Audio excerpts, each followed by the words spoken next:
At it again, the grind is already in the house, and looking at the events that have been happening all over the country, in fact across the East African region, quite interesting.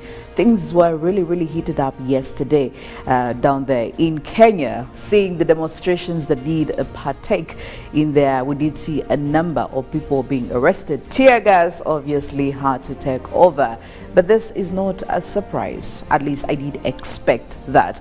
But I also did see feedback that came in via social media, especially from Ugandans, on how that was handled and the comparisons that were constantly made in the Ugandan context are quite interesting. But well, I know we all watched it and we are yet to see the outcomes of all these protests and demonstrations as well. Well, I do have the gentlemen in the house as well, Robert and Felix. Felix, good morning. Well, good morning, Philo. How are you? Good. How are you doing? I'm okay. Did you say we should start saying Happy Tuesday, something like that? Tuesday is a very random day, so Random we'll in the survive. sense of, We'll survive. like you just end up on Tuesday. Yeah, you don't just know how find you yourself end on a Tuesday, and you know you're busy navigating through. That's it. Okay. Well, of course, as you do navigate into Tuesday, there are many things that did happen. You did make mention of some of them while we saw a couple of uprisings around Africa, for your matter. You noticed that the same thing happened in Senegal. Yes. In relation to what was happening there, people did come out to say they were not happy with the proposed constitution amendments there. You cross to Nigeria, they have just come out of an election, and I'm thinking, what's happening? You know, They're not happy. The results were not satisfactory for them. They believe they were reached, and no wonder they decided to take it to the streets. Well, who said everyone was supposed to be happy out of an election? And is it a requirement? You know, sometimes we have been getting out of elections not happy many times. But I mean, what do? You live with it, honestly and truly. Well, for the Nigerians, I don't think that's a principle they want to live by. They don't want to be very comfortable with that. If they're very unhappy and also have questions, very skeptical of the results, they will come out and be very vocal about them. They don't care who, what, when, why, but they will do what they have to do. So I guess that is why. Yeah, but of course you also have to keep in mind the addition to the very many other factors, like the livelihood. I think it's been the general underlining factor for most of these riots or demonstrations. South Africa, you did see guys hitting up the street. Now what happens in South Africa is quite scary, that every time this happens, you will see looting, you will see all this kind of abuse of property, you know. But well, what do you do? There is always the downside. I have seen that Ugandan police is also on stand guard. Most recently they did purchase bulletproof vehicles. And I was asking one of my colleagues at office that, who's going to shoot at police? Why do you, like, who has it? Like, have you had a scenario where, apart from attacks on individuals, but these big cars which are bulletproof, what are they called? They should get stone-proof or something? Well, they call them armored cars or something like that. But anyway, they should get stone-proof than bulletproof. I've never seen a scenario where police has been shot at. Oh yeah, I know where you're coming from, considering that our accessibility to guns here in Uganda as a civilian is quite hard. But stones, everyone can really access. Robert, good morning. Good morning to you, and good morning, Uncle Felix, and of course our viewers. From old man to uncle now. Well, I met someone who refers to Felix as Uncle Felix. Oh, yes. Awesome. So that's why I'm saying Uncle Felix, from the old folks of the old man of the clan. Now, you talked about these riots in a number of African countries, but for me, I want to be very specific to what happened in Kenya yesterday. One, I saw police officers taking off, being chased by the crowd, and I'm like, that's the difference with Uganda. Uganda, it is the crowd that scatters. But also, this is affecting us greatly. Yesterday, no single truck from Uganda taking goods to Kenya crossed the border. No single truck from Kenya crossed into Uganda. The trucks are there packed with merchandise. That means it is affecting our economy. Kenya, was listening to the vice president, and he said they had lost about 2 billion just in one day. So when Kenya coughs, we sneeze. And more so, we've had challenges. If fuel is not coming in from the border, if the fuel trucks park, very soon, guess what is going to happen? Fuel prices will go up. Yes, we've gotten now a ship, that's I think Kabaka Mutebi II, that comes on our waters and brings about 4.5 liters per trip. But remember, most of our fuel still comes by road. Yes. So that is something that may be somehow, but of course we still have that fact that most of our dealers, fuel dealers, use the road, so it has a great impact. 3 days, that border, when no trucks are crossing, you'll feel the pinch, Ugandans. I mean, we are always bound to. Yes, so this excitement I saw on social media, nafe tutandike, this, that, we must know that is, we will feel the pain. So you better pray. I mean, you remember back solution. in 2008, Yes. what actually happened? Uganda really suffered the consequences. Burundi, the landlocked countries in the East African region, indeed, we suffer. But I don't think as Ugandans we appreciate that, or we do appreciate it, but we feel like there is no solution to that. Because what are you going to go? Are you going to go to Kenya and start telling those people how to do what they should do? Well, I saw a lot of excitement on social media. Yes, I think that's fake excitement. These Ugandans actually know. They know. Ugandans, I think, have some problem somewhere. But away from the demonstrations, I was watching proceedings of PAC, the Public Accounts Committee, yesterday of Parliament, and I found something very interesting. You know, Parliament very soon they should allow us to go and sit and have some laughter. You know, some of these committees, there's so much laughter for you, though you also get upset at the same time. No wonder. Did we discuss a report that said Ugandans are the most happiest people in East Africa? Yes, we did. As this is taking you off, this makes you laugh. You know, a group of scientists appeared before that committee, and they asked them to give us an update regarding COVID vaccine. So they were clear that there's nothing we have as a country, but we are preparing to have a stage. Now, what was interesting is the report of the Auditor General indicated that we were supposed to spend 46 million on 16 mice to be used as in the experiments or in the developing of COVID-19. Now, these are not ordinary rats that you have in your house or Felix has in his house or anybody could be having. No, these are genetically modified, so they could go to that cost. Yeah, but at 46 million, yes, we're supposed to have 16 mice. Now, guess what we have? We spent 46 million only to buy 8, not 16. In the books, we put that money to purchase 16. Okay. Now here we are, we have only 8 mice, and I'm like, but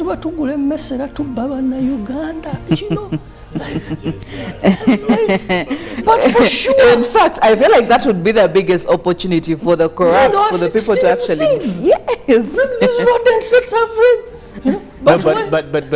But all that said, you see, there's something that is more annoying than even hearing theft of money for mess rodents. Whatever. Yes.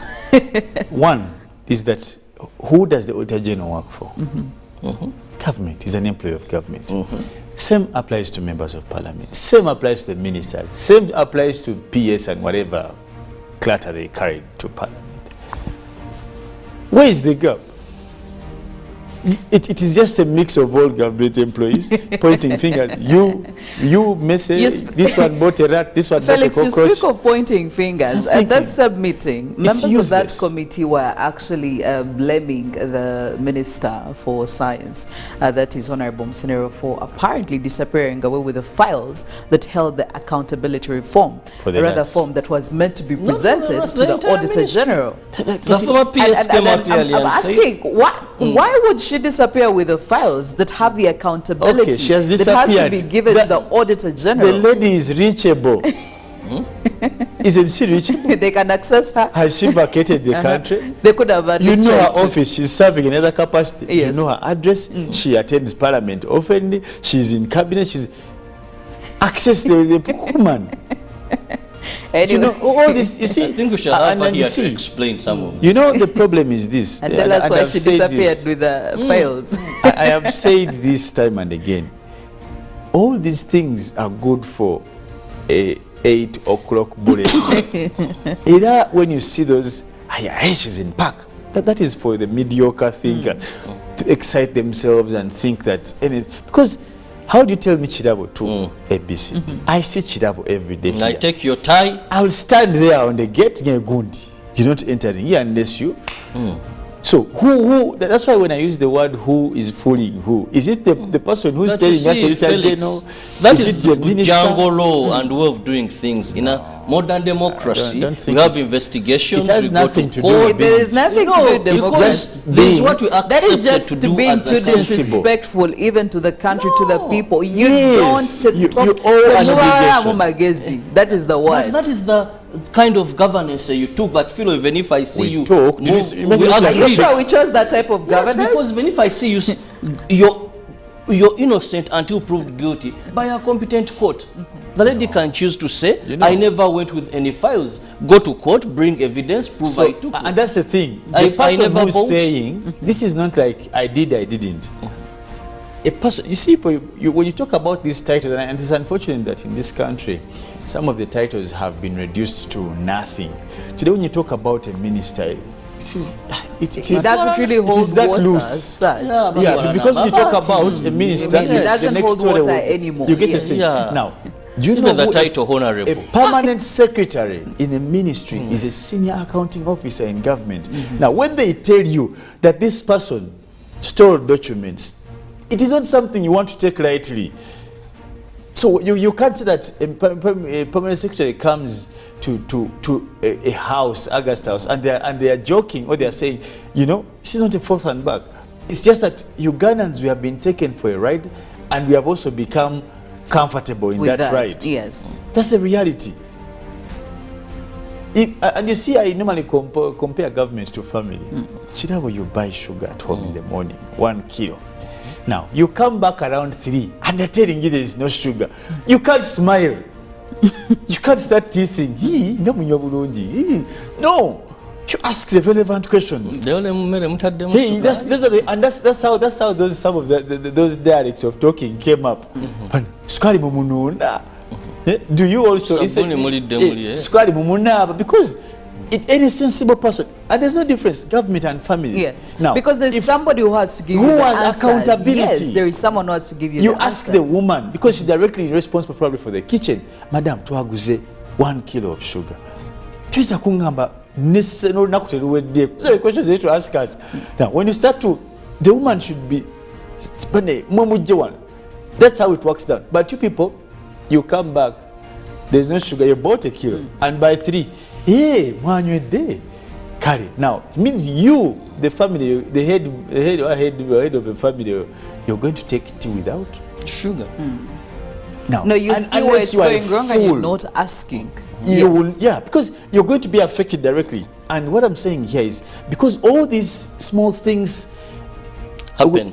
One and people add go up with and add them. up and up. Now, that's why we can't have roads, and our cars are breaking every day. Okay?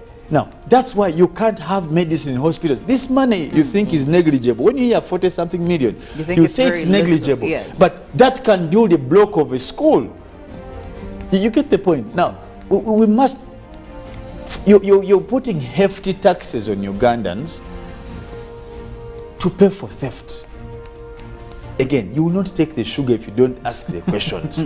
The Ugandans pay the money, and a very specific group of people takes the money, and it's not for really use of things that are definitely for good general to benefit interest. and, yes, Nothing. it's specific interest. One, like yesterday, you were saying, Felix, one person will take money that could have been probably used by a whole district. Money is whole being country, used for a whole That's country. why you'll find and one individual has total ownership of that money for personal investments, for personal gains, and nobody is taken away from that. Have you We had did people who choose this say, type of governance, Robert. Philomena We did. and Robert, have you had Ugandans make statements like, this person has money to feed even the grandchildren, and they still have a balance of that money. And when So you Look at get some the of point. these investments. There is some person, good, he was convicted.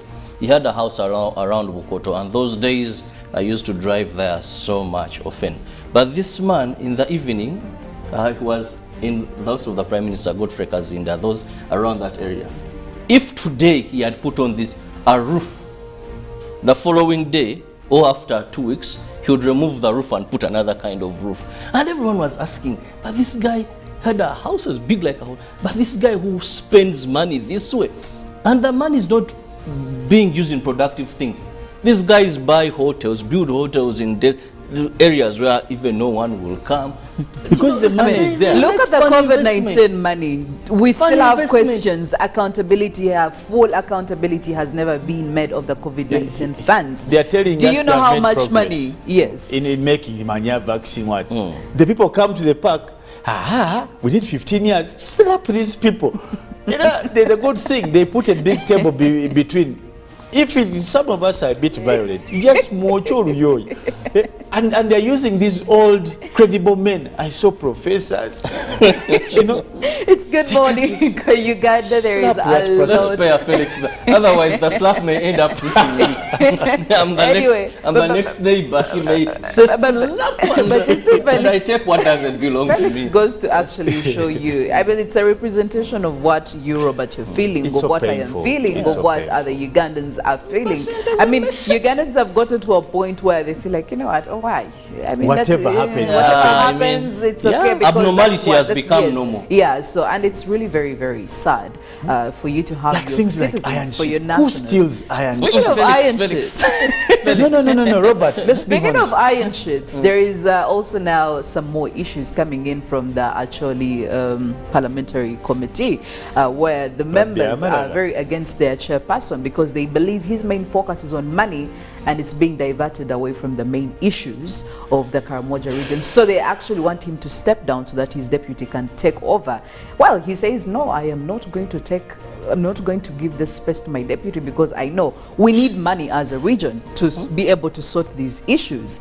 But the members actually, about like I think 17 members of that committee, they want their chairman to really step You know down. what the Bible says? What does it say? For all have sinned and fallen short of God's glory. You people choose to use the Bible when it's convenient. Anyway, we could go on and on and on. There is too many issues that are causing Ugandans to be very disgruntled. Well, right now we'll look into some of our local stories and international stories as well. And we will begin with police on the Public Order and Management Act, where police has called upon Ugandans to read clearly and understand properly the POMA before engaging in any unlawful act. Now, police says the public should seek clarity. Police spokesperson Fred Enanga told the media that Section 5 of the Act prohibits any gathering without seeking police permission.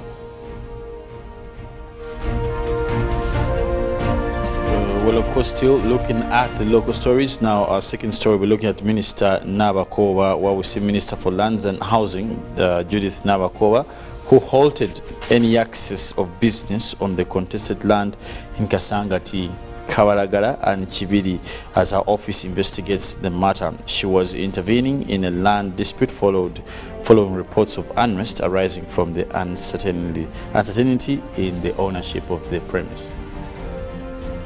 Away from issues of land, we now move to Forum for Democratic Change, which does not approve the notice that went in the media where the Deputy Governor Bank of Uganda, Michael Atingi Ego, announced that Ugandan currency note will start bearing his signature. While addressing the press, the FDC Deputy Spokesperson John Chikonyogo told the weekly media briefing at Najjana Nkumbi that this will contravene the constitution that states that the authority of Bank of Uganda comes from the board of directors who are aided by the governor. The party is concerned that 1 year after the demise of then governor, the president has not yet appointed a governor of the Bank of Uganda, which is affecting Bank of Uganda operations. Now, the High Court Civil Division has set the 25th of April 2023 to resume with a case filed by vendors of Makerere against Makerere University. In the case before Judge Boniface Wamala, Makerere business vendors want courts to stop Makerere University from evicting them from the pro-university premises.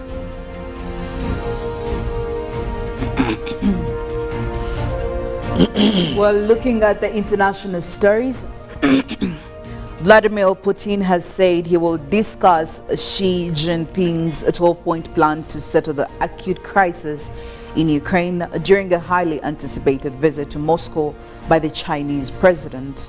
We are always open for a negotiation process, Mr. Putin said, as the leaders called each other dear friend. China released a plan to end the war last month. It includes ceasing hostilities and resuming peace talks.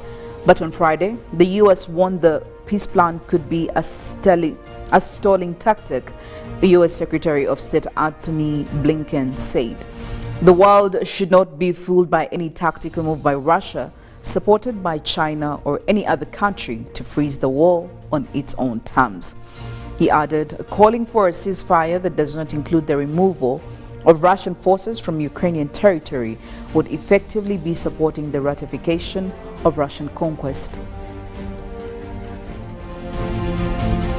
Now, protests erupted in the center of Paris and other French cities as demonstrators clashed with police who used tear gas to clear some areas after the government narrowly survived 2 votes of no confidence in parliament in the aftermath of President Emmanuel Macron pushing through a pension reform that was met with fierce opposition from workers and some politicians. Protests were reported on Monday night in Dijon, Strasbourg, where protesters smashed the windows of a department store, Lion and Rennes. More than 100 people were arrested in Paris alone in tense standoffs between protesters and security forces, police said, and on some of the French capital's most prestigious avenues, firefighters scrambled to put out piles of burning rubbish left uncollected for days due to strikes and set on fire by protesters.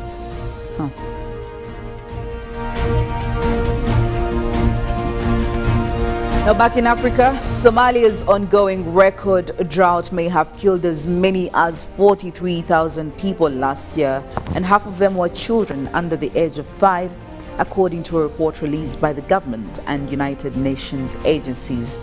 The research released on Monday marked the first attempt to estimate countrywide deaths in a crisis that experts warn is more severe than the country's last major drought back in 2017 and 2018. Led by the London School of Hygiene and Tropical Medicine, the study warned that the rate of fatalities could rise in the first half of 2023 as it projected total deaths for this period from 18,100 to 34,200. These results present a grim picture of the devastation brought on children and their families by the drought, UNICEF's Wafa Said said as he presented the report in Somalia's capital, Mogadishu. Mamunur Rahman Malik, a representative of the World Health Organization in Somalia, said the international community faces a race against time to prevent deaths that are avoidable and save lives.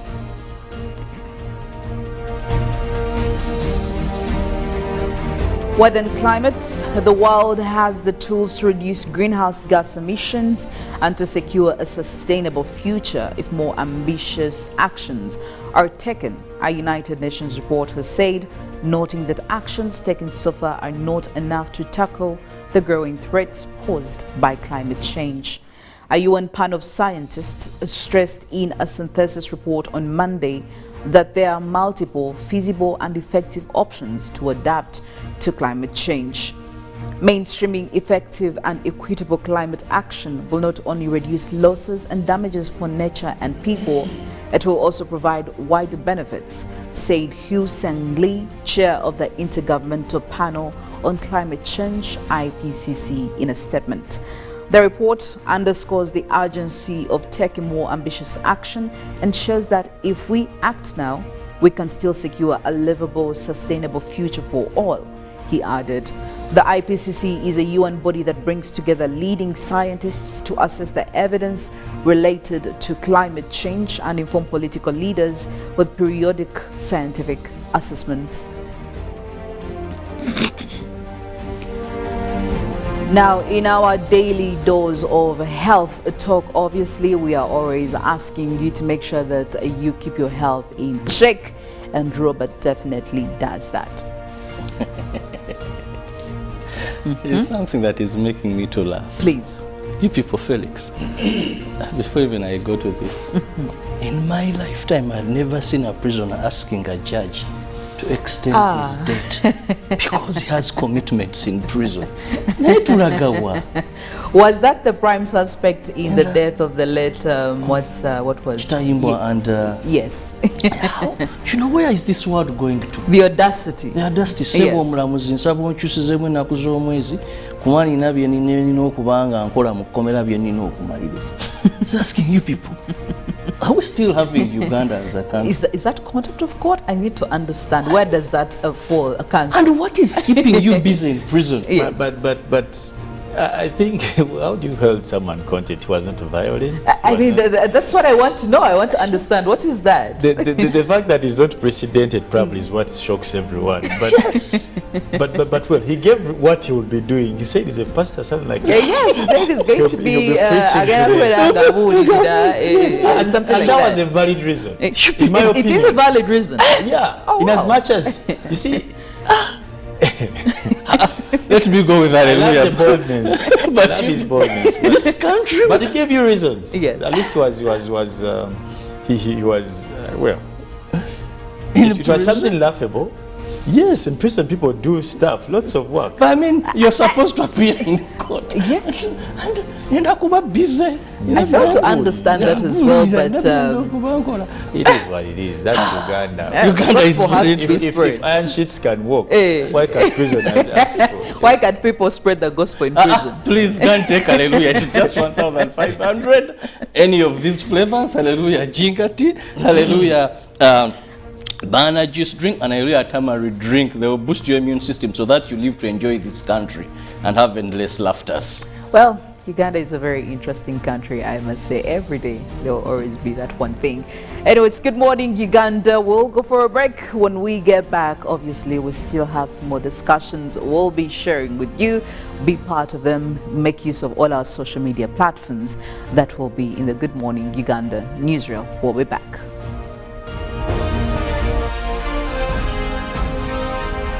Live from UBC Studios in Kampala.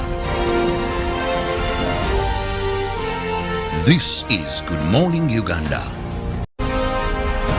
Live from UBC Studios in Kampala. This is Good Morning Uganda.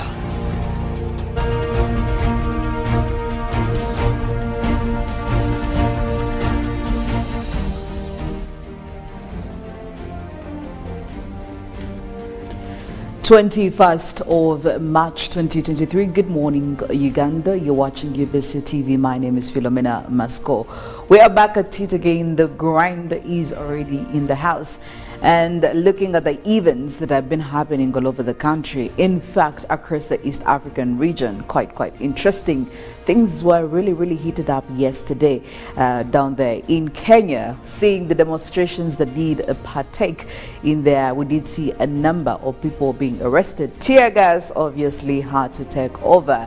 But this is not a surprise. At least I did expect that. But I also did see feedback that came in via social media, especially from Ugandans, on how that was handled and the comparisons that were constantly made in the Ugandan context are quite interesting. But well, I know we all watched it and we are yet to see the outcomes of all these protests and demonstrations as well. Well, I do have the gentlemen in the house as well, Robert and Felix. Felix, good morning. Well, good morning, Philo. How are you? Good. How are you doing? I'm okay. Did you say we should start saying Happy Tuesday, something like that? Tuesday is a very random day, so we'll survive. We'll survive. Like you just end up on Tuesday. Yeah, you just find yourself on a Tuesday, and then you know you're busy navigating through. That's it. Okay. Well, of course, as you do navigate into Tuesday, there are many things that did happen. You did make mention of some of them while we saw a couple of uprisings around Africa. For your matter, you noticed that the same thing happened in Senegal. Yes. In relation to what was happening there, people did come out to say they were not happy with the proposed constitutional amendments there. You cross to Nigeria. They have just come out of an election, and I'm thinking, what's happening? You know, they're not happy. The results were not satisfactory for them. They believe they were reached, and no wonder. they decided to take it to the streets. Well, who said everyone was supposed to be happy out of an election? And is it a requirement? You know, sometimes we have been getting out of elections not happy many times. But I mean, what do? You live with it. Honestly and truly. Well, for the Nigerians, I don't think that's a principle they want to live by. They don't want to be very comfortable with that. If they're very unhappy and also have questions, very skeptical of the results, they will come out and be very vocal about them. They don't care who, what, when, why, but they will do what they have to do. So I guess that is why. Yeah, but of course you also have to keep in mind the addition to the very many other factors, like the livelihood. I think it's been the general underlining factor for most of these riots or demonstrations. South Africa, you did see guys hitting up the street. Now what happens in South Africa is quite scary, that every time this happens, you will see looting, you will see all this kind of abuse of property, you know. But well, what do you do? There is always the downside. I have seen that Ugandan police is also on stand guard. Most recently they did purchase bulletproof vehicles. And I was asking one of my colleagues at office that, who's going to shoot at police? Where do you, like, who has it? Like, have you had a scenario where, apart from attacks on individuals, but these big cars which are bulletproof, what are they called? They should get stone-proof. Or something? Well, they call them armored cars or something like that. But anyway, they should get stone-proof than bulletproof. I've never seen a riot where police has been shot at. Oh yeah, I know where you're coming from, considering that our accessibility to guns here in Uganda as a civilian is quite hard. But stones, everyone can really access. Robert, good morning. Good morning to you, and good morning, Uncle Felix, and of course our viewers. From old man to uncle now. Well, I met someone who refers to Felix as Uncle Felix. Oh, yes. awesome. So that's why I'm saying Uncle Felix, from the old folks of the old man of the clan. Now, you talked about these riots in a number of African countries, but for me, I want to be... Hello? Hello? This is Kasozi. How can I help you? Hey, Kasozi, my brother. Long time. We last met when we were at campus. It's been a while, but you are the person I'm looking for. Campus? Really? Hey, you don't remember me? Okay, so how can I help you? I'm stuck in Gulu making millions, and I need to urgently send money to my sick mother, but I can't find any mobile money agent near me. I've sent the money to your phone, as you can see the message. It might take a few minutes to come through, but I urgently need you to send the money to my mother. Let me send you her number, and you send it to her chap. My friend, I'm afraid your mom is going to die. What? Because I don't know you, I never went to campus, and I'm also in Gulu. So can we meet at CPS, we talk about it? Stay tuned for what Kasozi does next. Tofera. Refrain from unnecessary engagements with strangers over the phone. This message is powered by the Uganda Communications Commission. The Chillax bundles from Airtel have been upgraded. Introducing Voice Chillax bundles. No validity, no expiry, no worries. Dial *100 *1#, select voice bundles and choose your preferred Voice Chillax bundle today. Talk longer with loved ones across Uganda with Voice Chillax bundles that don't expire. Airtel, the smartphone network.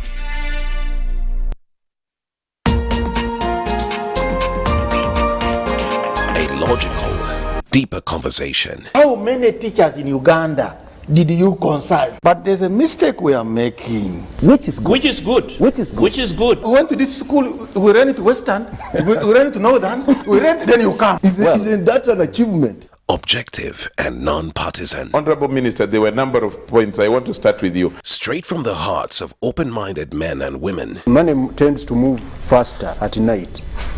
So when people are not counting, don't take it for granted. Candid and authentic. Because Uganda is not Thailand. That's not correct, and we should stop that kind of mentality. So what I'm saying is that's a trick question. Don't answer. I'm not getting into that. I'm not getting into that.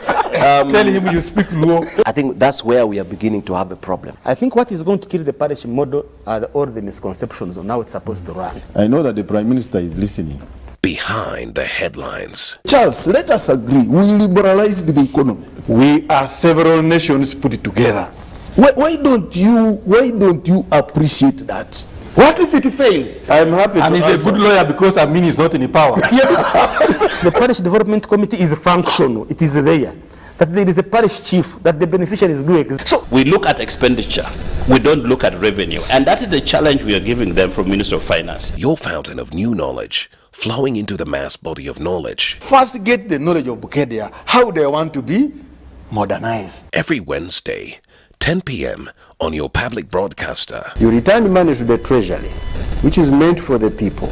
UBC, inspiring Uganda.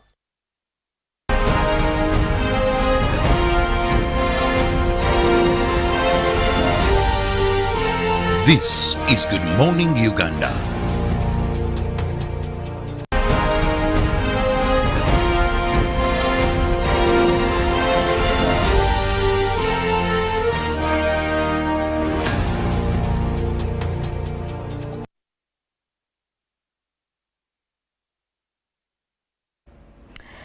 Good morning, Uganda. Welcome to the newsreel. 7 minutes past 7 a.m. 21st of March 2023. My name is Philomena Masco. This morning with Felix Nkunda. Welcome to the discussion of the day. Be part of it. Get into all our social media platforms. Ask questions and let us know what you think about what we'll be discussing. And obviously getting into it. Now, the Constitutional Court nullified sections of the Public Order Management Act, or what you would commonly refer to as a POMA, that criminalizes public assemblies.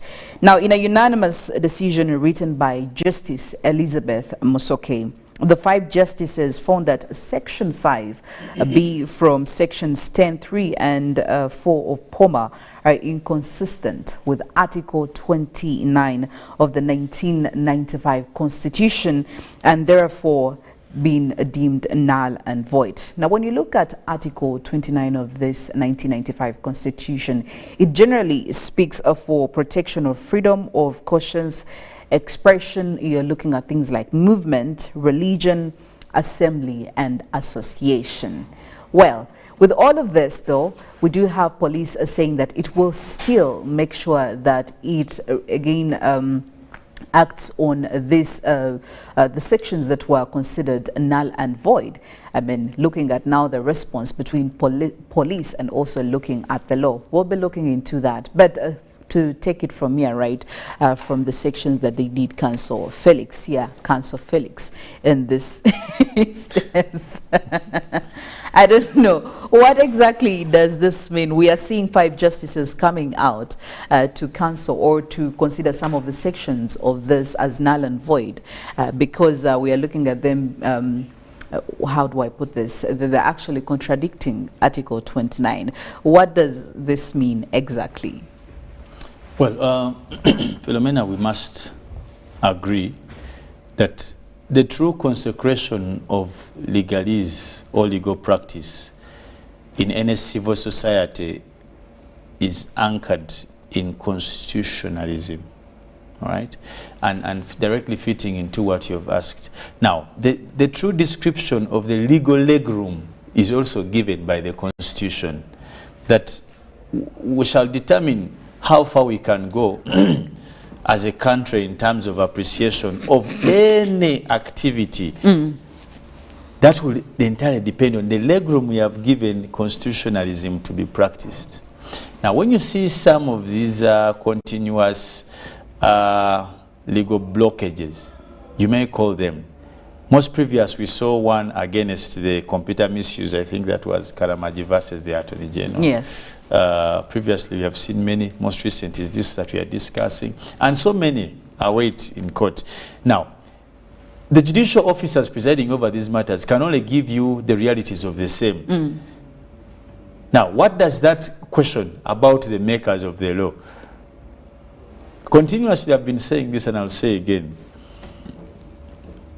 When you ask me off head or off cuff, or generally as a Ugandan, without even being inquisitive into the chronicles of legal rhetorics, you'll find that law, these are rules and regulations that govern a society.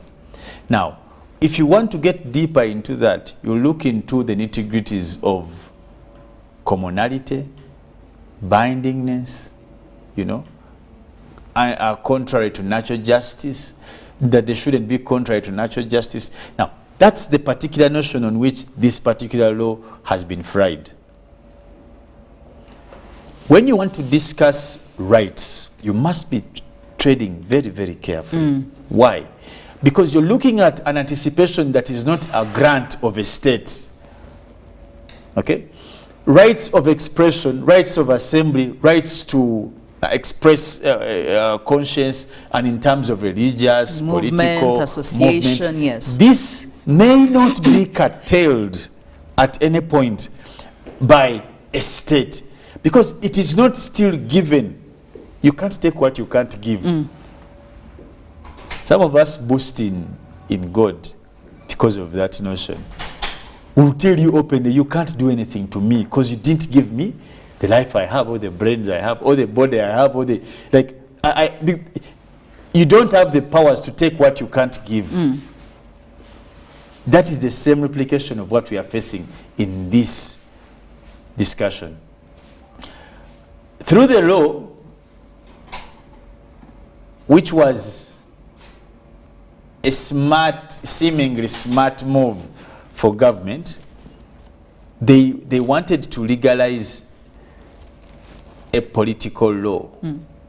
And that is what it has been termed, if you look at some of the arguments around it. Yes. To legalize political, seemingly a political face of law. Because when you say people shall not come, well, you look at section 5 of the POMA and section 10. Categorically, you realize that it does talk about notification and seeking approval, seemingly. Okay? You want Philomena to tell you that on this day, I will be going at this place to talk about how people are not being able to study. You must give notice of public of the public meeting. Now, if you go to section 2 of that act, how do they define public meeting? Because that's obscure in terms of approach. Last funeral rights meeting for us here in Uganda, what we call Olumbe, is that a public meeting? What qualifies public in the sense of public? I've not seen enforcement. I've not seen us right, and I've attended a couple of last funeral rights or even various. Have they written to IGP? And yet, ideally, that's like a public meeting. So that's the thing. Yes. Are we looking at numbers that attend? That when people supersede 100 or above 100, when people are below, okay, front numbers. Are we looking at a public meeting? Should it be defined or intentionalized under intention? Why is Philomena meeting this group of women? Is it a circle? Is it a union? So the failure to have a thorough, certain and well interpreted approach to the word public is one of the contraventions that I think are used. Yes. 2, the contravention comes here. The Constitution, and the Constitution is clear. The first article of the Constitution talks about the supremacy of the Constitution being the grand norm of the country, and that there shouldn't be any law that contravenes the Constitution. Yes. That's the Constitution. Because I tried to give you a preamble of why a country exists and why there should be constitutionalism. Yes. Now, the presence of constitutionalism, and that's the purpose, by the way, for some of us who previously have been constitutional students, the purpose, and that's the power to protect, okay? Because it is like when you build a wall, it is like the wall where we check all these other sub-existing laws, that if it fails to pass the test of constitutionalism, it shall be thrown out. That's the power of the Constitution, that upon it we shall check all other laws. And that's why it says, if any law be inconsistent with any article of the Constitution, it shall be null and void to the extent of its inconsistency. And that's how Constitutional Court was formed, to give interpretation of such things. Now, it means that when people go out on the streets, Philomena, to decry and talk about the pains and whatever it is that they go through, and in whichever manner they are not, and they are covered under Article 29 of the Constitution that gives you the right to express, to associate, to converge and meet, and to put out whatever you want. That was left in the Constitution to be an assistance for us, the citizens, to check. Now, you will be surprised, or you will not be surprised, that there have been arguments in the same line. Yes. That whereas there are freedoms of expression, freedoms to associate, freedom to conscience, there should be limits. I don't know if you've heard of that argument. People have been fronting that argument. And in my opinion, that should be the spirit in which Section 5 and 10 were inserted in POMA. That there should be limit to these rights, because people have come out consistently to make it look like appreciation of one's right could be an abuse of the other. You've heard people say, when people come out on the streets, other people don't work. When you do this, there is always the downside of every. Yes. Now, the beauty of rights, that they must be enjoyed extensively. Now, it is not a general appreciation that when Philomena enjoys their right, they will infringe on another right. That is not a general appreciation. And that has been the greatest contestation, because I appreciate a couple of colleagues from the Attorney General's chambers who are having such an argument that this must be in limitation, it must be curtailed because of, and they gave relevant reasons. But the matter of the fact is that this right has to be appreciated in a true extension of its reality. You can't limit it. When you say you should speak, no one should say that speak in these volumes. That's why KCC is struggling with with rules of what you want to call pollution, voice, sound. There is sound pollution and I mean other forms of pollution. What do you measure? If KCC comes out to give us, if they have knowledge about levels of pollution in terms of sound, and sound at this, the Muslim person will tell you. They will tell you in terms of sound decibels, in terms of. I am experiencing my right to practice religion as a Muslim or as a. Now, you cannot be, and I've said this and I'll say it again, you can't be the healer and yet you're the killer.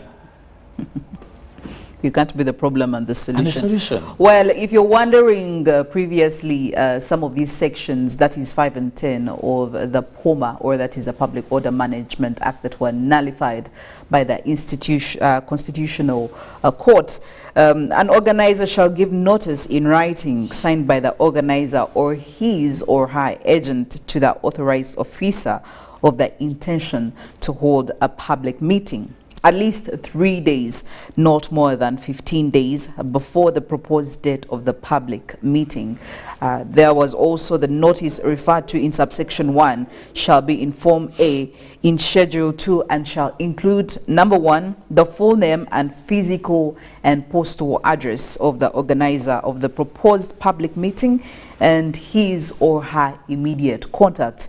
Number 2, where applicable, indication of the consent of the owner of the venue where the proposed public meeting is intended to take place. C, the proposed date and time of the public meeting, which shall be between 7 a.m. and 7 p.m. But this time limit shall not apply to town hall meeting. There was that exception.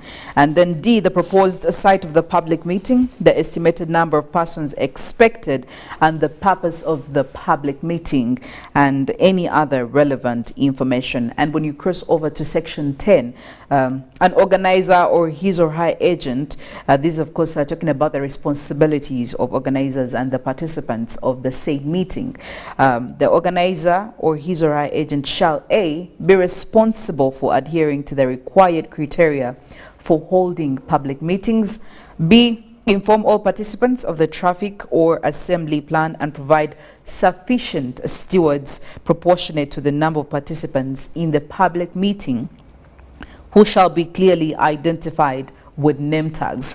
And C, coordinate and cooperate with the police to ensure that all participants are unarmed and also very peaceful. D, to ensure that statements made to the media in public by the organizer do not conflict with any law, and also ensure that the public meeting is concluded by at least 7 p.m. and be present at the public meeting and coordinate plus cooperate with the police to maintain peace and order. And also, a person who participates in a public meeting shall do so in a manner that ensures no obstruction of traffic, confusion, and also disorder. And also, a person who contravenes this section commits an offense and is liable to conviction to a fine not exceeding 24 currency points or imprisonment not exceeding 12 months, or maybe you could actually walk away with both punishments. So there is that. This was the Section 5 and Section 10 of the Public Order Management Act that was nullified by the Constitutional Court. But also looking at this, I said how we were perceiving this, and especially the enforcers, police. Police actually insist that POMA is still a law, and they're going to go ahead and implement it or enforce it. Despite the court decision, they said that they're going to continue implementing Section 5. So the things that I did mention just a couple of minutes ago, they will still continue to ensure that they happen, they enforce. And I'm thinking, isn't this conflict, the conflict between the police officers or the enforcers of the law and the makers of the law? I mean, they can't. The they're role just of giving police us. is to enforce law, not to make law. So what gives them the audacity to actually say they're going to continue enforcing this? That must have been an individual opinion of whoever said it. Yes. And in fact, that should be taken in contempt of court. Yeah, because I was about to actually think that's contempt of court. We should hide it also, probably in the spirit of what whoever said it. The POMA as an act is still implementation. It is still implementable by police. That's a matter of fact. However, ousted is the 2 sections. Okay. Yes. The court did not nullify the entire act. So probably that in his sense, that's what he meant to say.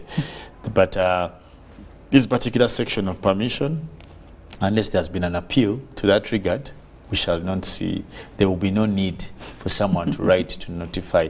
Somewhere in the POMA Act, I think, if I'm not mistaken, Section 4, following. Clause A and B, they try to break down what a public meeting is. But there are so many integrities that should be answered within that, away from just looking at the generally public meeting that were lawful assembly and what. Now, you see, I'll tell you something that comes with such laws, and we have seen them elsewhere in the world. Actually, these such laws are replications of colonial laws. If you bother to read through it, you realize that they are trying to bring back something that should have been in times of apartheid. That when the white man didn't want the black people to meet, they would put in these laws, the Chipande system, you move with white and all this. But in the civility that we carry in the 21st century, where law has absconded from being individualistic or partisan, and rather chosen to be generic in terms of approach for national interest and importance, you cannot use the law against itself, because that would be the same appreciation. Yes. Now, the need to get away from this is what we saw the court pronounce. But if you want to understand the scientific existence in such deliberations about why police will come out to say, we shall, yet court has said you won't. You won't, yes. Now, remember a couple of days I have consistently told you about the need to have the political. Every time you see regimes or leaders fail to appreciate the realities that come with leadership in the sense of delivery. Now, in fact, there are some institutions, countries we know that their police never works. It can take 5-6 years to deal with them. Because the conditions don't necessitate for them to come in, they don't necessitate their input. Absolutely. You'll find that many countries, when you see the police on the streets battering people, fighting people, don't assemble here and what. But there are also police we know all over the world that are always in runs with the... Now, that shows you the level of politics or the type of politics a country sits on. In fact, some of us are so shocked that from election up till today, we have not had any demonstration, right? How good is God? In fact, yesterday when I was looking at what's happening in Kenya, it gave me more reason to bless God and thank God. Have you been in Kampala when there's some of these protests? I try as much to avoid. Well, sometimes you're caught. But I see on TV and everything, yes. If you remember what happened in November last year, the other year, 2021. It was 2020, yeah, 2021 last year. Did you see those kind of riots? Now, the intention of the law was to seek and avoid such. But was the spirit about maintaining a relevant stance for entire countrymen? Let me tell you the biggest disability we carry today as a civil country is the abuse of political power, the abuse of political language, the abuse of political association. Excuse me. When people meet, what do they meet over? Look at what happened in Kenya yesterday. Robert just told you here, a country lost over 2 billion. Yes. Just one day, only one day like this. And that's supposed to pass. There's people who died. In the stories, at least I've seen one person so far was shot dead. How many are in hospitals? We did have also... How do you account for that? Yes. Excuse me. So how do you account for all that? That's why we have laws like POMA in play. You know, you were speaking about POMA and you, in terms of meeting, what they would consider what a public meeting is. And in fact, for purposes of this act, a public meeting means a gathering or an assembly or a procession or a demonstration in a public place or premises held for the purposes of discussing, but also acting upon, petitioning or expressing views on a matter of public interest. However, according to POMA or this act, a public meeting does not include a meeting convened and held exclusively for a lawful purpose of any public body. Still, a public meeting does not include a meeting of members of any registered organization, whether corporate or not, convened in accordance with the constitution of the organization and held exclusively for a lawful purpose of that organization. Also, according to this act, it's not a public meeting if there is a meeting of members or a trade union, and a meeting for social, religious, cultural, charitable, educational, commercial, or industrial purpose, and a meeting of the organs of a political party or organization convened in accordance with the constitution of the party or organization and held exclusively to discuss the affairs of the party at party or organization. So these are the exceptions that wouldn't have a gathering to be considered a public meeting. So again, when we are talking about the meeting, the definition according to this act.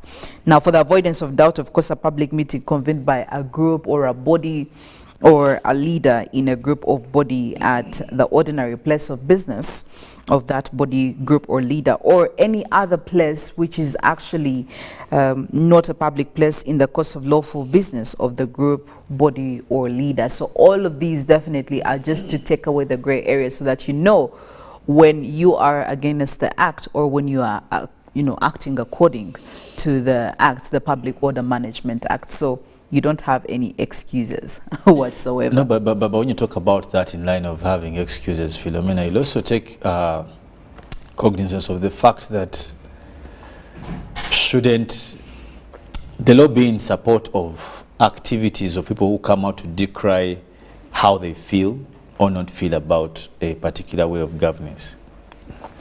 where is the space for the people who disagree with government? Yes. That should be the question. Shouldn't there be space for them? Doesn't that tell you how the government is insecure about provisions like that? Insecurity is something you have nothing to do about. With or without, by the way. Yes. Because the POMA came in to legalize, as I told you,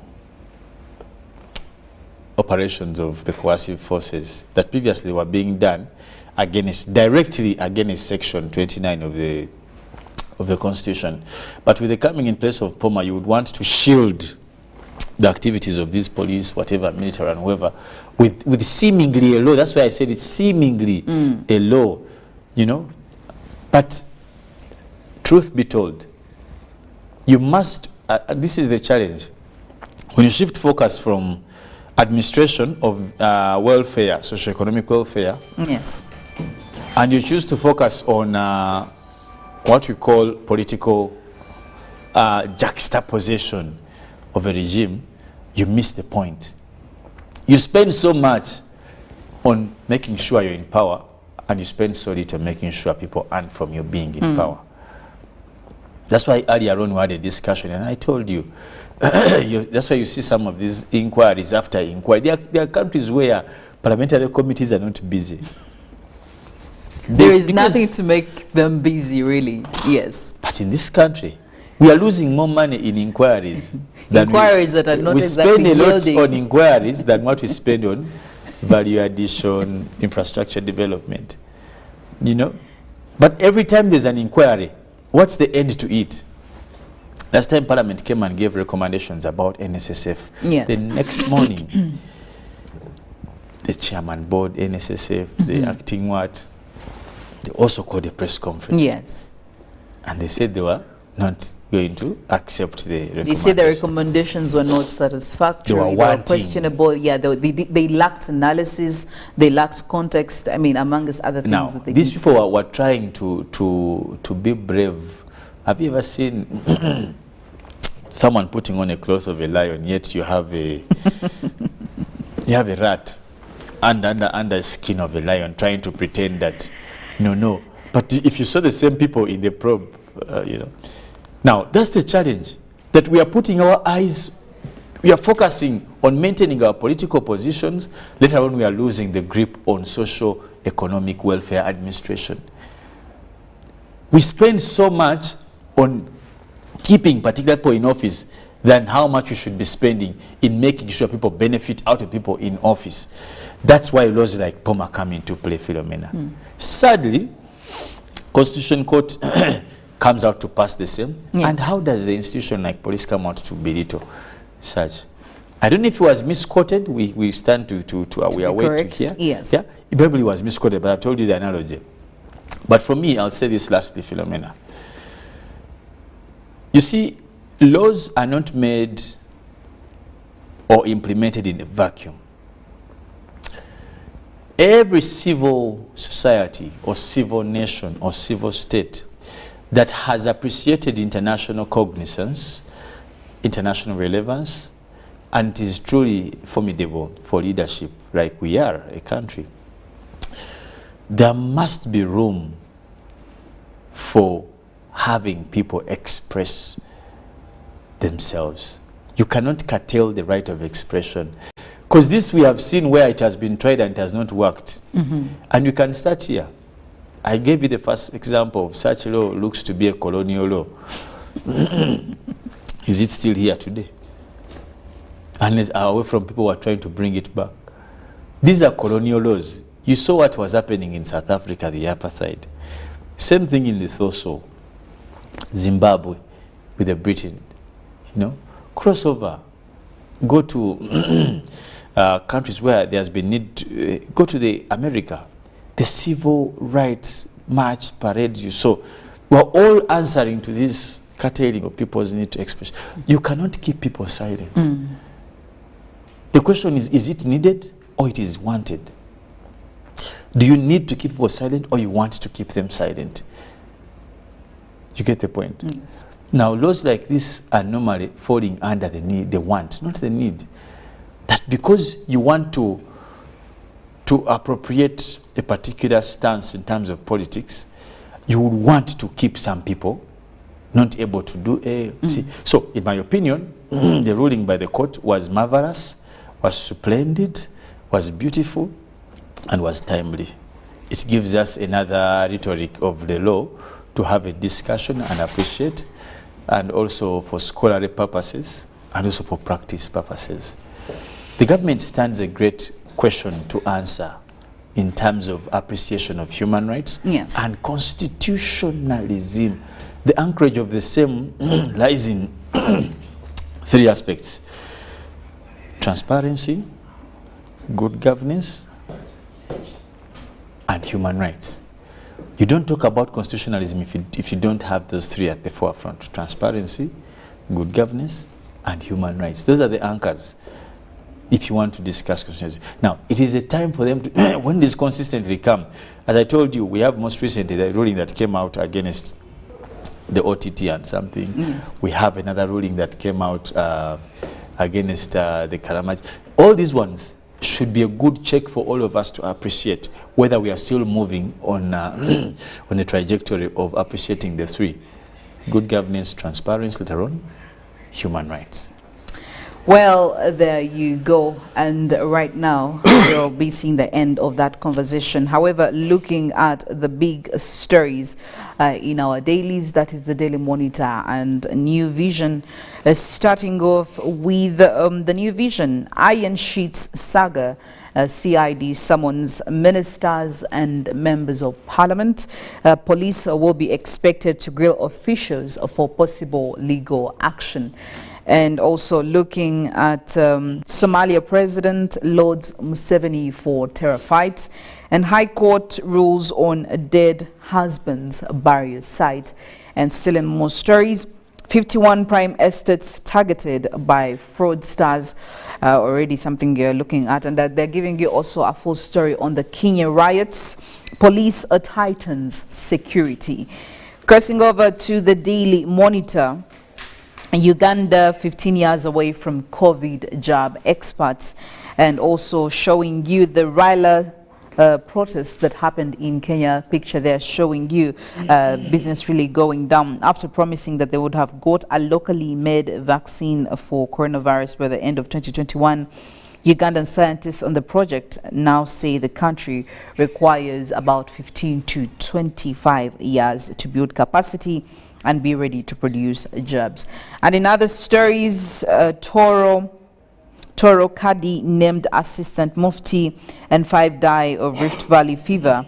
This happened in Mbarara. So get yourself the Daily Monitor and New Vision. But also crossing over to Kenya, Daily Nation, return to chaos.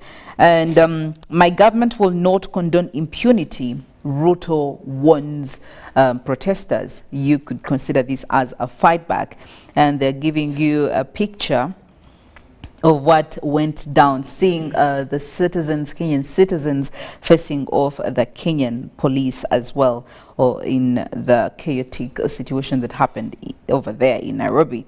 Well, looking at the Citizen this morning, what ATCLC's new cargo plane means, and Samuel's warning on spending of agriculture billions, and TIC analysis shows exponential rise in investment, and they're giving you the cutouts or the amounts of some of the money and where it's going.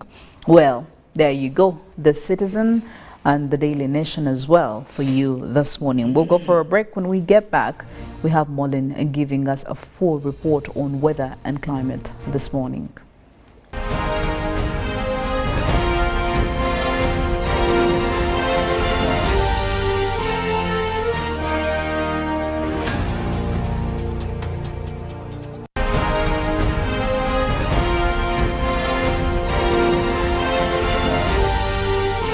This is Good Morning Uganda. The Chillax bundles from Airtel have been upgraded. Introducing Voice Chillax bundles. No validity, no expiry, no worries. Dial star 100 star 1 hash, select voice bundles and choose your preferred voice Chillax bundle today. Talk longer with loved ones across Uganda with voice Chillax bundles that don't expire.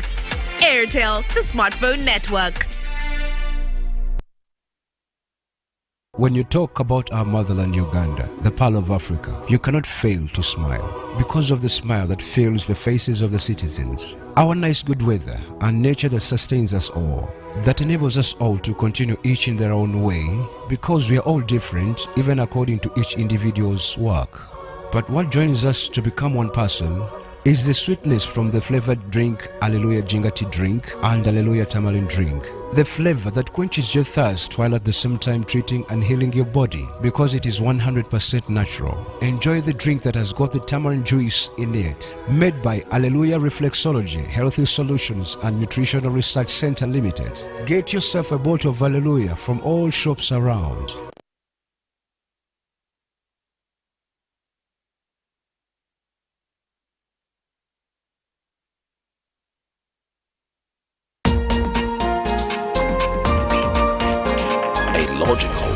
Deeper conversation. How many teachers in Uganda did you consult? But there's a mistake we are making. Which is good. Which is good. Which is good. Which is good. We went to this school, we ran to Western, we ran to Northern, then you come. Isn't that an achievement? Objective and non-partisan. Honorable Minister, there were a number of points. I want to start with you. Straight from the hearts of open-minded men and women. Money tends to move faster at night. So when people are not counting, don't take it for granted. Candid and authentic. Because Uganda is not Thailand. That's not correct, and we should stop that kind of mentality. So what I'm saying that's is a trick question. Don't answer. I'm not getting into that. I'm not getting into that. Tell him you speak Luo. I think that's where we are beginning to have a problem. I think what is going to kill the parish model are all the misconceptions on how it's supposed to run. I know that the Prime Minister is listening. Behind the headlines. Charles, let us agree. We liberalized the economy. We are several nations put together. Why don't you appreciate that? What if it fails? I'm happy and to he's a good lawyer because Amin is not in power. The parish development committee is functional. It is there. That there is a parish chief, that the beneficiary is doing. So we look at expenditure. We don't look at revenue. And that is the challenge we are giving them from Minister of Finance. Your fountain of new knowledge, flowing into the mass body of knowledge. First get the knowledge of Bukedia, how they want to be modernized. Every Wednesday, 10 p.m. on your public broadcaster. You return money to the treasury, which is meant for the people. UBC, inspiring Uganda.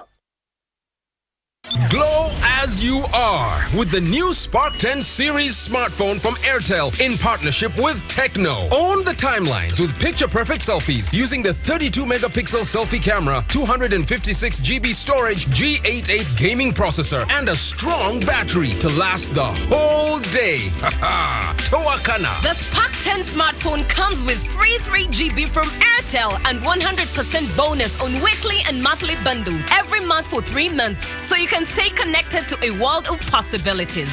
Dial star 100 star 5 hash to enjoy free data. The new Spark 10 is available in all selected Techno shops countrywide. Airtel, the smartphone network in partnership with Techno. Stop at nothing.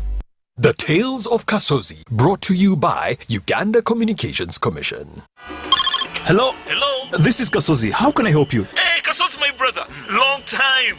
We last met when we were at campus. It's been a while, but you are the person I'm looking for. Campus? Really? Hey, you don't remember me? Okay, so how can I help you? I'm stuck in Gulu making millions and I need to urgently send money to my sick mother. But I can't find any mobile money agent near me. I've sent the money to your phone as you can see the message. It might take a few minutes to come through, but I urgently need you to send the money to my mother. Let me send you her number and you send it to her chap. My friend, I'm afraid your mom is going to die. What? Because I don't know you, I never went to campus, and I'm also in Gulu. So can we meet at CPS, we talk about it? Stay tuned for what Kasozi does next. Tofera. Refrain from unnecessary engagement with strangers over the phone. This message is powered by the Uganda Communications Commission. When you talk about our motherland Uganda, the Pearl of Africa, you cannot fail to smile because of the smile that fills the faces of the citizens. Our nice good weather and nature that sustains us all, that enables us all to continue each in their own way because we are all different even according to each individual's work. But what joins us to become one person is the sweetness from the flavored drink Alleluia Jingati drink and Alleluia Tamarind drink. The flavor that quenches your thirst while at the same time treating and healing your body because it is 100% natural. Enjoy the drink that has got the tamarind juice in it. Made by Alleluia Reflexology, Healthy Solutions and Nutritional Research Center Limited. Get yourself a bottle of Alleluia from all shops around.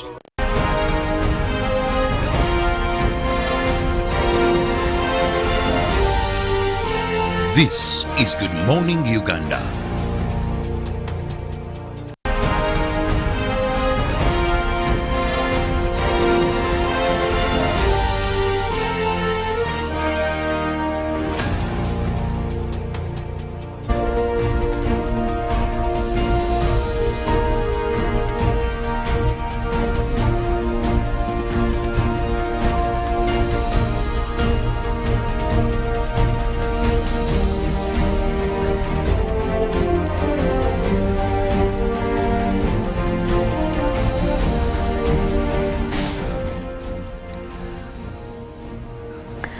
Good morning and welcome yet again. Want to look at the traffic updates, looking at some of the roads if you're headed towards town and those that seem to be having intense traffic for this morning. We're going to be looking at if you're joining into the Kampala-Jinja highway, some of the roads right now that we're looking at that are having a bit of intense traffic. You look at Yusufule right there, also having a bit of traffic as you head towards the Jinja, Kampala-Jinja highway, but also for access road, that is one to be mindful about. That also does have traffic, but also looking at Mukwano road right there. That means if you're coming in from areas of Nsambia, also coming in from the upper side, you could be, you need to be aware of Mukwano Road, which seems to be having quite intense traffic for this morning. But also looking at some of the roads that seem to be clear. Old Port Bay Road right there. If you're coming in from areas of Ruzira, Bugolobi, that is one road that seems to be quite okay this morning, also indicated by the green lines right there.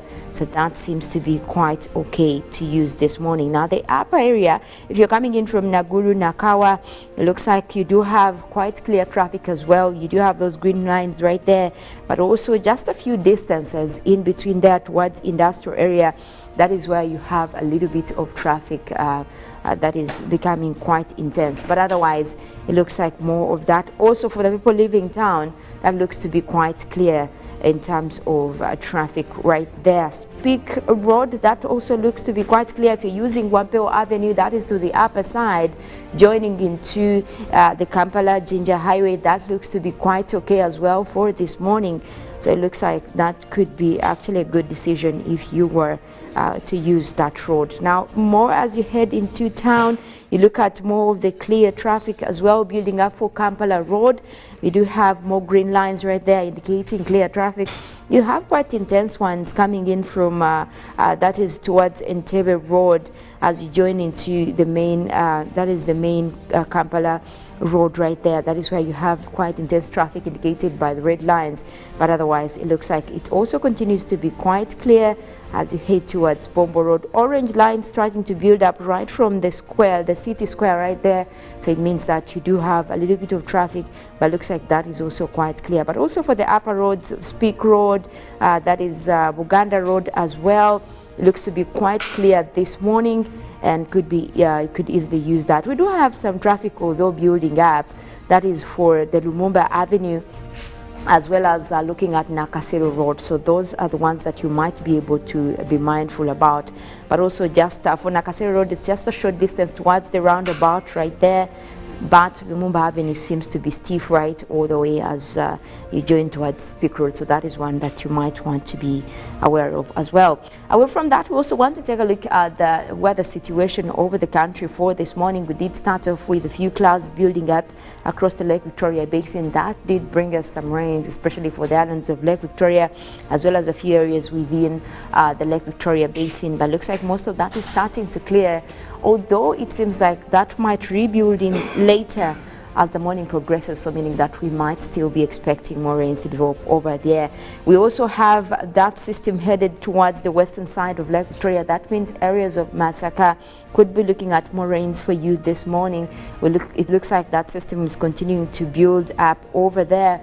Now that is the same system spreading that is for the southwestern part of the country. If you look at areas of Mbarara as well, right now we're dealing with clouds. That is indicated by the green and blue colors right there. So meaning that you are likely to also continue with rains for much of today morning. We also have another system that is building up across eastern Uganda. That is areas of Tororo, Jinja, as well as Mbale. We could be looking at more rains coming your way for this morning as well.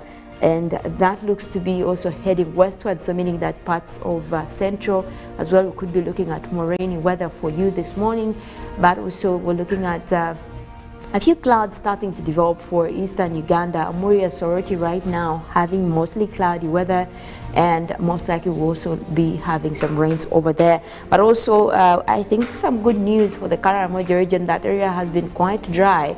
We're looking at more clouds starting to build up this morning, indicating that we're likely to have a few rains come through for today. Central northern Uganda as well, that is Padel, Kitgum, Gulu, starting off with cloudy weather, and also we have possibilities of rains. Now we're only seeing most likely sunny weather for the northwestern part of the country, midwestern Uganda, throughout Hoima.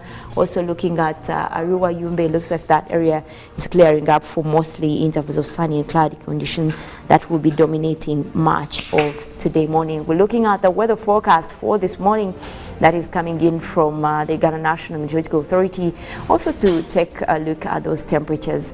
Most especially for the southern sector, we're looking at more temperatures going down. That is attributed to the wet weather conditions expected over there. Looking at the eastern side of that is Lake Victoria Basin, the forecast for this morning indicates isolated showers.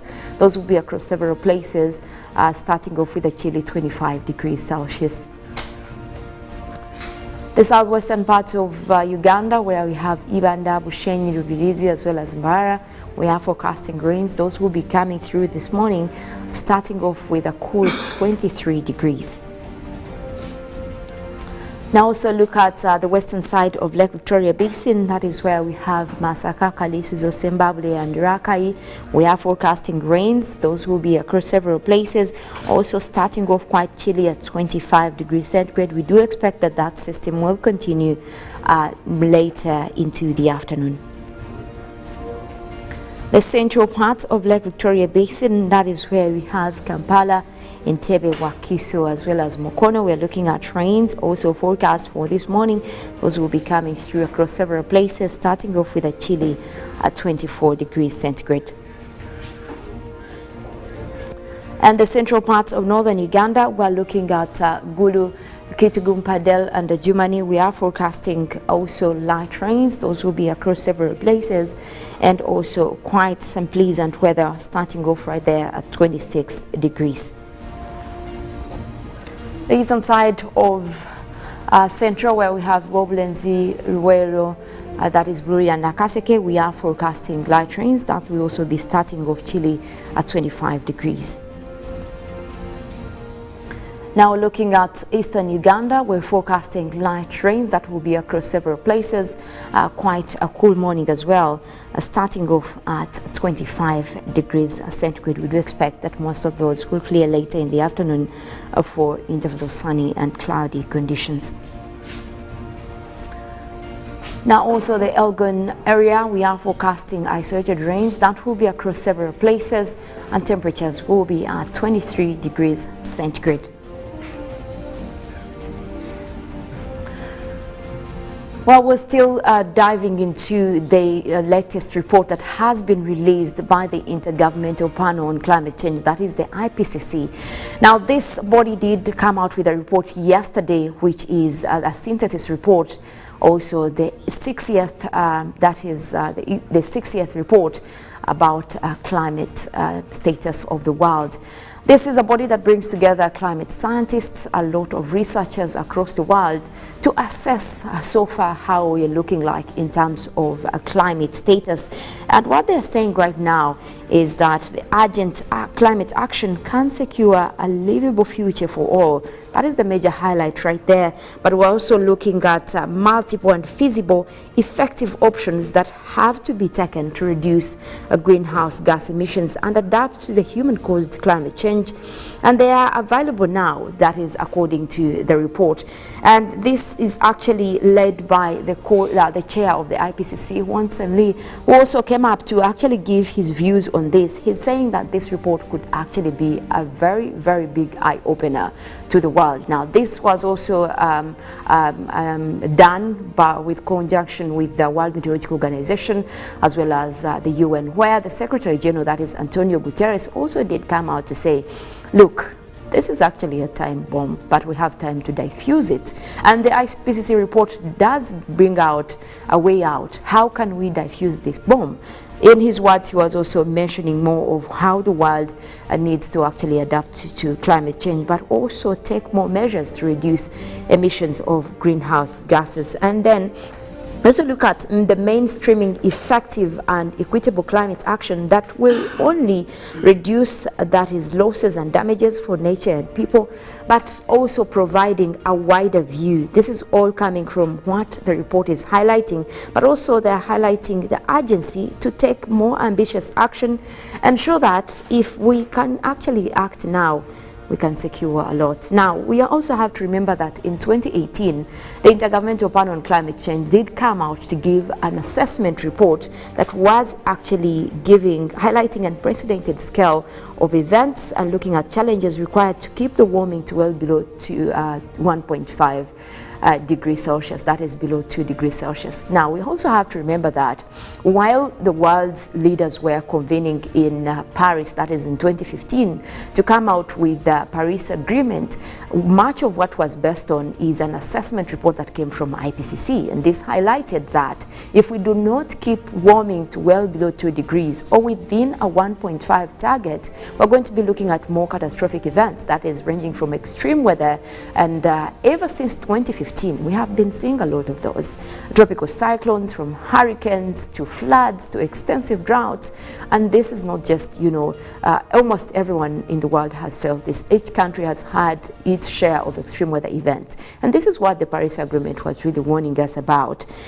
Well, ever since that came out, it doesn't seem like the world has moved even closer to 1.5 degrees Celsius. Right now, the report is actually highlighting that we could be heading towards 2.2 degrees Celsius to 3.5 degrees Celsius. And that was also very emphasized by the WMO Secretary General, that is Professor Pateli Talas, talking about the IPCC report. Now, this would have a dramatic impact on human health, biosphere, food security, and global economy, according to what also, the WMO Secretary General was talking about. And this also adds to the fact that the only way out that is also being highlighted in this report is to actually have ambitious targets in reducing greenhouse gas emissions, because we do know that these are the ones trapping the heat in the atmosphere, and that will mean a lot of changes, especially in the energy sector. Well, talking about what also the report highlighted, they are saying that in every increment of warming, that results into rapidly escalating hazards.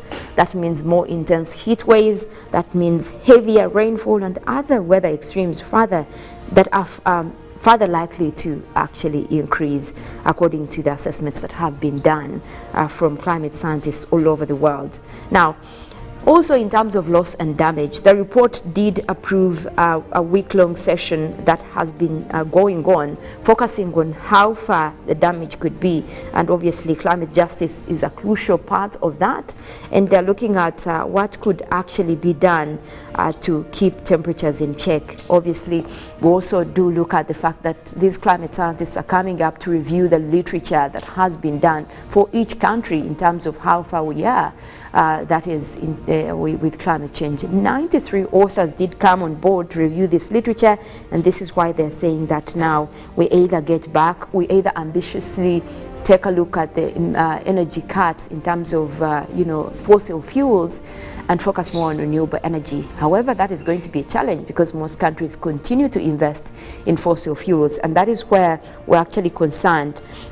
Now, also the chair, Wansanli, did come out to say that IPCC has consistently given out synthetic reports in terms of making sure that the world is aware of what is happening around them, but also providing sufficient global capital to rapidly reduce greenhouse gas emissions. If existing barriers are reduced, then that means increasing finance to climate investment is important to achieve global crisis. Now, a bigger picture right there, someone did put up a little bit of what we're looking at, especially if you go with the reality, the future scenarios, basing on when you're born. The people that were born before, we could be looking at, what we're experiencing right now is just, I would say, a start at what is likely to happen that is beyond 2020. Very high temperatures. Future scenarios are indicating all the red colors right there, meaning that 70 years from now, we could be looking at a world with a lot of extreme weather events and also trapped in extreme heat waves, according to the scenarios that have been put across, highlighting the fact that if by now we do not actually take the choices to reduce greenhouse gas emissions, we are left with that kind of scenario. All the estimates are actually indicating the red colors right there. Where we are now is the other side that has a little bit of orange and green, and 50 years from now, but we are also basing line on 2020. It is very catastrophic, I will tell you that.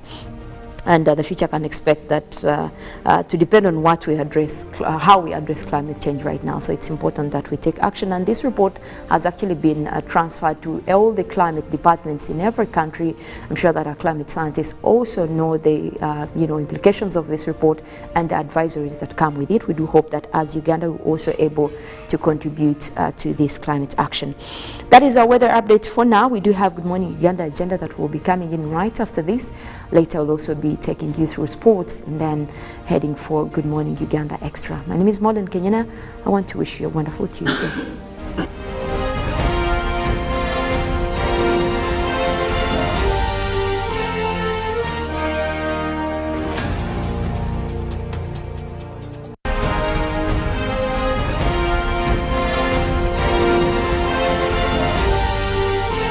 This is Good Morning Uganda. Pick of the day on UBC.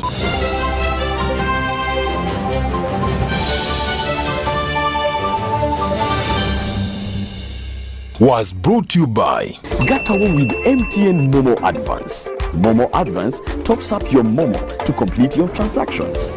Dial *165*5*3# to apply. MTN Momo Advance is always available when you need it. When you talk about our motherland Uganda, the Pearl of Africa, you cannot fail to smile because of the smile that fills the faces of the citizens. Our nice good weather and nature that sustains us all, that enables us all to continue each in their own way because we are all different even according to each individual's work. But what joins us to become one person is the sweetness from the flavored drink Alleluia Jingati drink and Alleluia Tamarind drink. The flavor that quenches your thirst while at the same time treating and healing your body because it is 100% natural. Enjoy the drink that has got the tamarind juice in it. Made by Alleluia Reflexology, Healthy Solutions and Nutritional Research Center Limited. Get yourself a bottle of Alleluia from all shops around. A logical, deeper conversation. How many teachers in Uganda did you consult? But there's a mistake we are making. Which is good. Which is good. We went to this school, we ran it to Western, we ran it to Northern, we ran, then you come. Isn't that an achievement? Objective and non-partisan. Honorable Minister, there were a number of points. I want to start with you. Straight from the hearts of open-minded men and women. Money tends to move faster at night. So when people are not counting, don't take it for granted. Candid and authentic. Because Uganda is not Thailand. That's not correct, and we should stop that kind of mentality. So what I'm saying that's is a trick question. Don't answer. I'm not getting into that. I'm not getting into that. Tell him you speak low. I think that's where we are beginning to have a problem. I think what is going to kill the parish model are all the misconceptions on how it's supposed to run. I know that the Prime Minister is listening. Behind the headlines. Charles, let us agree. We liberalized the economy. We are several nations put it together. Why don't you appreciate that? What if it fails? I'm happy. First get the knowledge of Bukedia, how they want to be modernized. Every Wednesday, 10 p.m. on your public broadcaster. you return money to the treasury, which is meant for the people. UBC, inspiring Uganda.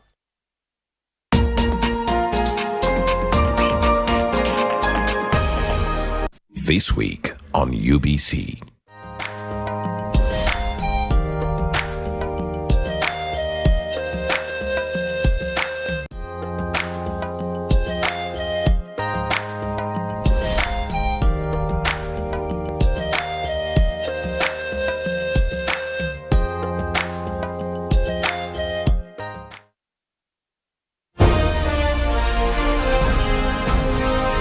Live from Now Avenue in UBC Studios. This is Good Morning Uganda.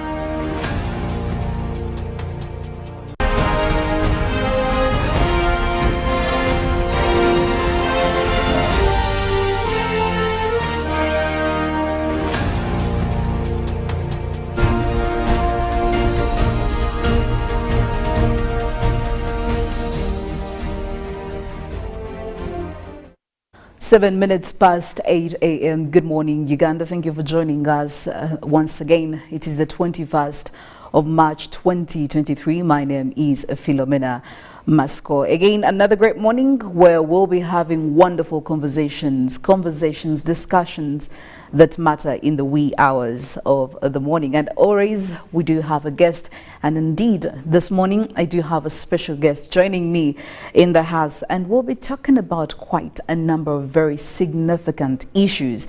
But this morning our discussion is going to be taking the route of participation of women-owned businesses in Eastern Africa. And the guest that I have in the house here will be giving us creating for us a picture, especially when it comes to women in business and procurement here in Uganda, but also on the East African region. That and of course very many more other details that underlie the topic of discussion. And be part of it. Get into our social media platforms, make use of our Twitter hashtag UBCGMU, and again make use of our WhatsApp platform number 0709-602-592. Now in the house with me this morning I am joined by Mr. Sendugwa Gilbert, who is the Executive Director for Africa Freedom of Information Center, that is the AFIC. Gilbert, thank you so much for joining us this morning. Thank you very much, Flomina. Good morning, dear viewers. Very pleased to be here. Well, we are very excited to have you here. Now, just a brief background. Uganda will be hosting the 14th East African Procurement Forum and East African Business Expo, hosted by Public Procurement and Disposal of Public Affairs, or you could call that the PPDA.